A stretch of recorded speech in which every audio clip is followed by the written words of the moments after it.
একটা করে তো খাতে পারি না, তাই হলো ওই 2 কেজি করে আটা, 2 কিলো মতো চাপ সেটা খাওয়া শুরু হয়ে গেলে ওইটা খাই। আচ্ছা, ঠিক আছে। আসসালামু আলাইকুম। আমি আপনি কতদিন ধরে আসছেন যেন এখানে? এখানে কতদিন ধরে যেন আসতেছেন আমার চেম্বারে? ওই প্রায় অনেক হ্যাঁ, প্রায় প্রায় মাসখানেক হয়ে আসে, তাই না? 1.5 মাসের মতো হয়ে আসে। আচ্ছা, যাই হোক, যখন আসছিলেন তখন তো পা ফোলা, অনেক থকথকে ঘা ছিল। এখন আপনার ঘাটা কেমন আছে? হয়ে গেছে, মানে শুকায় গেছে?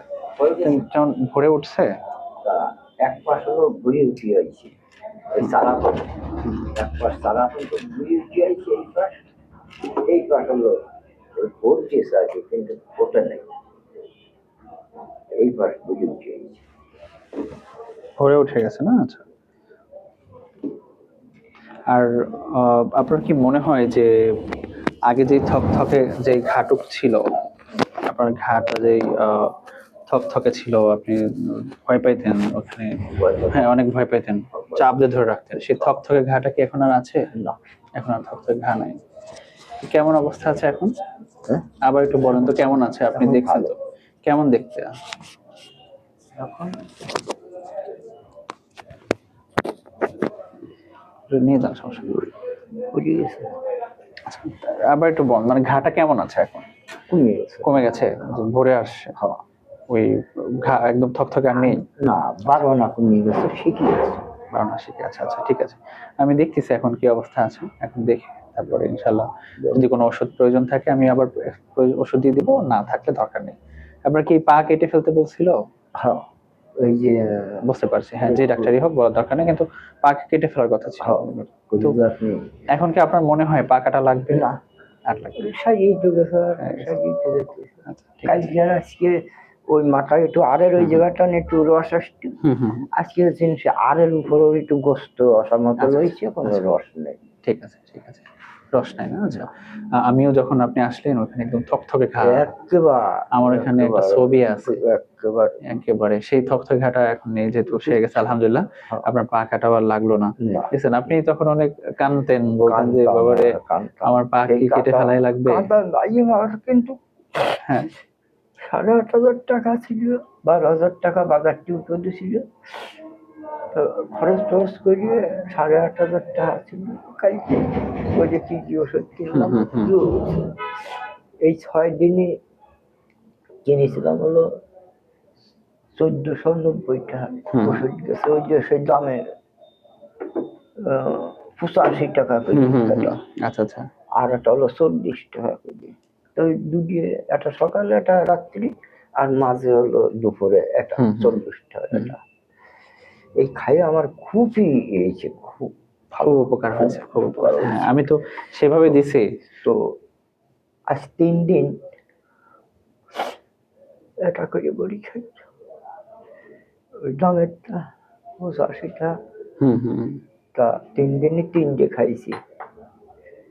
আমি তো আর এটা আছে, হ্যাঁ, আমি তো আপনার কাছ থেকে ওইভাবে কোনো ভিজিট নেই নাই, না, তারপরে ড্রেসিং এর টাকা ওইভাবে নিয়েছি নেই নাই। আমি প্রায় নেই নাই 10 দিন 12 দিন এত উপকার, এত আপনার কি উপকার হয়েছে একটু? পৃথিবীতে কারোর পাওয়া যায় না। যে কি একটা মানুষ আল্লাহ সৃষ্টি করে দিয়েছে তোমার, যে সেটা বলার মতো নাই। আল্লাহ কি আল্লাহ আল্লাহ সৃষ্টি করে দিয়েছে তোমার। আলহামদুলিল্লাহ, আলহামদুলিল্লাহ। আপনাদের দোয়াই আমার সামনের অগ্রগতি, হয়তো আমি আরো মানুষের সেবা যাতে করতে পারি সেই দোয়াটুকু আমার জন্য করবেন। আমি তো বাড়ি যাইনি, মেয়ের বাড়ি ছিলাম। আচ্ছা, আল্লাহ ভরসা। তা মেয়ে বললো যে আজকে যা ওইটা খসা দেখা গিয়ে, সে যদি বলে যে বাড়ি যাবো, একজনের ওই যে হোটেলে প্লেট মাঝি করে 200 টাকা দেয়। হোটেলে আপনি প্লেট মাজেন, 200 করে টাকা দেয়? হ্যাঁ। আচ্ছা, এই কথাটা শোনার পরেই আমি বলেছি যে আপনি আসবেন এখানে, আপনার কোনো টাকা দিতে হবে না ইনশাআল্লাহ। আল্লাহই মাফ করবে। আপনার পা কাটা লাগবে না। আপনি কেঁদে কেঁদে বলছিলেন যে আমার আসলে এই পা কাটা লাগবে কিনা আব্বা, কিন্তু আমি বললাম যে না, আল্লাহ মাফ করবে ইনশাআল্লাহ। আজ আপনার পা অনেক ভালো, আলহামদুলিল্লাহ। হাঁটাও লাগবে না। আমরা দেখছি, এখন আমরা একটু দেখি কি অবস্থা, তারপরে যদি প্রয়োজন হয় আবার একটু ড্রেসিং করে বেঁধে দিব, আর যদি প্রয়োজন না থাকে মলম লিখে দিব, আপনি মলম লাগাবেন এবং ওতেই শুকায় যাবে। পা আবার একটু ফুলেছে, আমি আবার ওষুধ দিয়ে দিচ্ছি, পা ফোলাটাও কমে যাবে। এবং আমি একটা কিডনির পরীক্ষা দিয়েছিলাম, আমি আবারও লিখে দিচ্ছি, দরকার হলে ওই পরীক্ষাটা করে আবার আসবেন একবার। হ্যাঁ, আর একবার আসবেন, আর আশা লাগবে না। আল্লাহ আপনাকে সুস্থ বানিয়ে ফেলছে, আলহামদুলিল্লাহ। এখানে দেখা করবো ইনশাআল্লাহ, আপনি আসবেন প্রতি মঙ্গলবার এসে দেখা করবেন না? আচ্ছা, এটা আমার জন্য অনেক বড় পাওয়া, আলহামদুলিল্লাহ, যে আপনি, আমার একটা আব্বা আছে এখানে। ঠিক আছে, আচ্ছা, তাই ওখানে শুয়ে পড়েন, শুয়ে পড়েন, শুয়ে পড়েন। আমার একটু কভার হয় আসে চেহারা। আচ্ছা, শুয়ে পড়েন তাহলে, এখানে শুয়ে পড়েন। এটা থাক, এটা লাগানো থাক, শুয়ে পড়েন। রেকর্ডিং চলতেছে তো, আমি বললে নিয়ে আসেন। হ্যাঁ,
এটা সরাই ফেলতে হবে।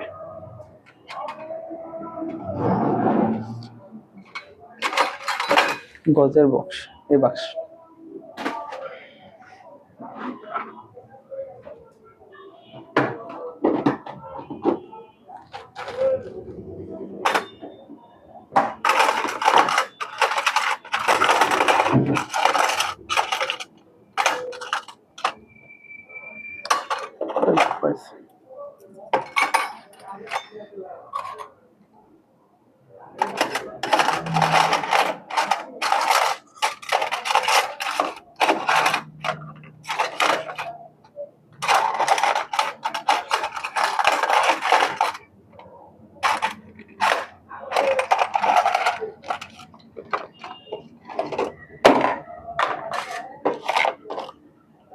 ফোর্সেপ কো সেটা হচ্ছে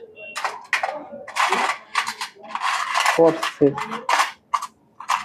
ফোর্সেপ দেখি না পাইতে।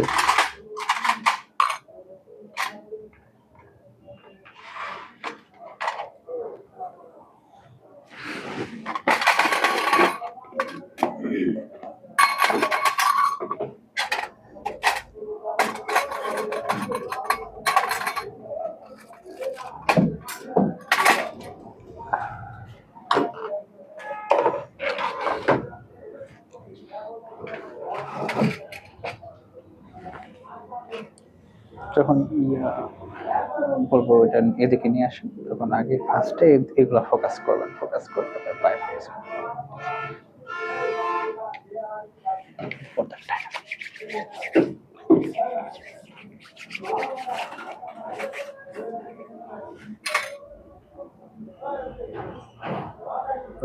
আমার কাছে একটু।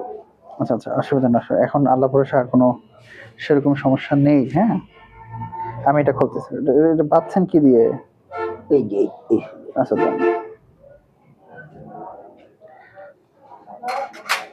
শেষ কোনো ব্যাগ ট্যাগ আছে?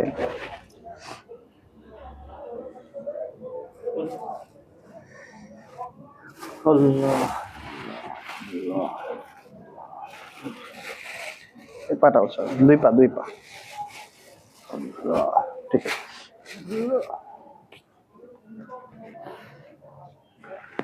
খবর হয়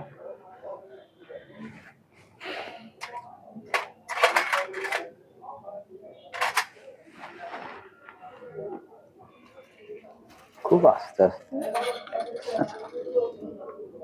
আচ্ছা দিচ্ছি, ও ব্যথা পাবে না, ব্যথা পাবে না। আস্তে আস্তে আস্তে দিচ্ছি।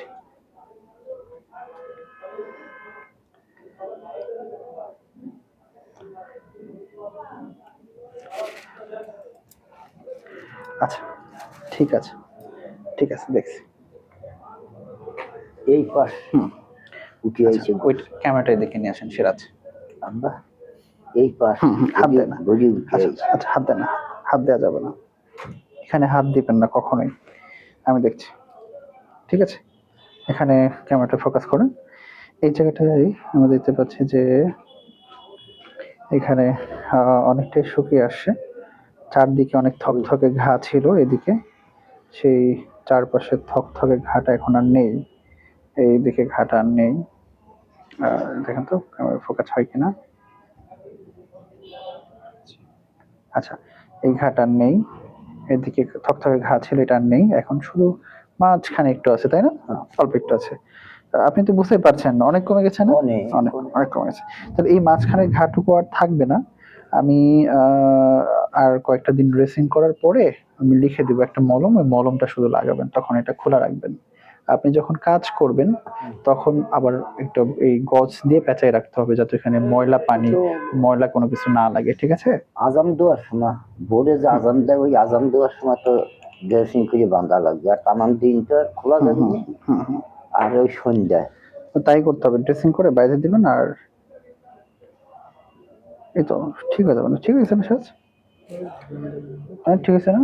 তো এটা কমে গেছে, তাহলে এখন তো মনে হয় ভরসাতে পাইতেছে না যে ঠিক হয়ে গেছে। হ্যাঁ অবশ্যই ঠিক আছে। আচ্ছা, এখন আমি একটু ড্রেসিং করে দিয়ে দিই, ড্রেসিং করে এটা বেঁধে দিচ্ছি যাতে তাড়াতাড়ি করে আর ঠিক হয় এবং এখানে আর কন্টামিনেশন না হয়, যাতে আবার ঘাটা ছড়িয়ে না যায়। আমি এখনই ড্রেসিং করে দিচ্ছি যাতে ঘাটা আর না ছড়ায়। আপনি যখন হেঁটে যাবেন তারপরে আবার ওখানে কাজ করবেন যাতে ময়লা আবর্জনা না লাগে, যার কারণে ঠিক রাখবেন, বেঁধে বেঁধে রাখবেন। আমি কি একবারে এই ঘাটুকু শেষ হওয়া পর্যন্ত ড্রেসিং আর বাইধে রাখবেন। ঠিক আছে? আমি কি জামাই বাড়ি যাইনি তো। আর যান নাই? না, বাড়ি যাইনি, জামাই বাড়ি আছে। তা মেয়ে বললো যে শুনে আসবেন, যদি সে বাড়ি যাওয়ার কয় হ্যাঁ, তাহলে আর এক সপ্তাহ থাক, তাহলে একটু থাকেন, আপনি থেকে এটা একবারে পরিপূর্ণ ঠিক হওয়া পর্যন্ত সামনে থাকেন, আপনি একদম ঠিক হওয়া পর্যন্ত থাকেন। আপনার প্রতিদিন ড্রেসিং তো করা হয়, ওই তো আর এক সপ্তাহ থেকে একবারে পুরোটা শুকানোর পরে আপনি যান। হ্যাঁ, একদম শুকায় গেছে যেহেতু আর একটু ধৈর্য ধরেন, তারপর আপনি চলে যান। ঠিক আছে? আচ্ছা আচ্ছা ঠিক আছে। যে ওষুধ কিনবো সেটা আমি দেখতেছি, ওষুধের ওইটা দেখতেছি।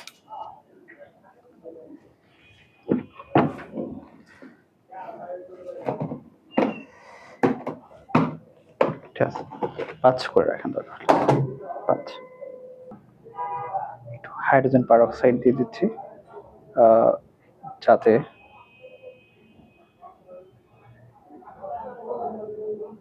এটা খুব স্ট্রং অ্যান্টিসেপটিক, যাতে তাড়াতাড়ি করে ঘাটা শুকায় এবং কোনো জার্মস থাকলে দ্রুত সেটা ড্যামেজ হবে।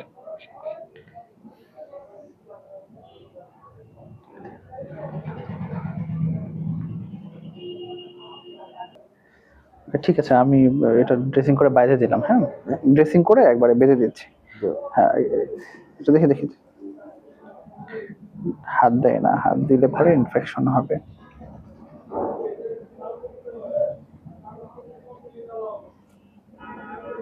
আগের মতো ওরকম ধরে না, একদম আগে যেরকম অনেক চিল্লাইতেন, প্রচুর গায়ে লাগাতে কালো হয়ে যায়। হ্যাঁ, সমস্যা নাই, এটা লাগুক। ঠিক আছে ঠিক আছে, হাত সরান, হাত সরান, হাত সরান, হাত সরান যান। ঠিক আছে ঠিক আছে, ওকে ঠিক আছে বাবা, আমি বেঁধে দিচ্ছি। হ্যাঁ, আপনি কিন্তু প্রতিদিন অন্তত একবার করে হলো ড্রেসিং করে সুন্দর করে বেঁধে রাখবেন, এখানে যেন ময়লা আবর্জনা বা অন্য কোনো কিছু না লাগে। সাবধান। হ্যাঁ, ঠিক আছে ঠিক আছে ঠিক আছে, আচ্ছা আমি বেঁধে দিচ্ছি। ঠিক আছে, ওকে অফ করে দেন। আচ্ছা।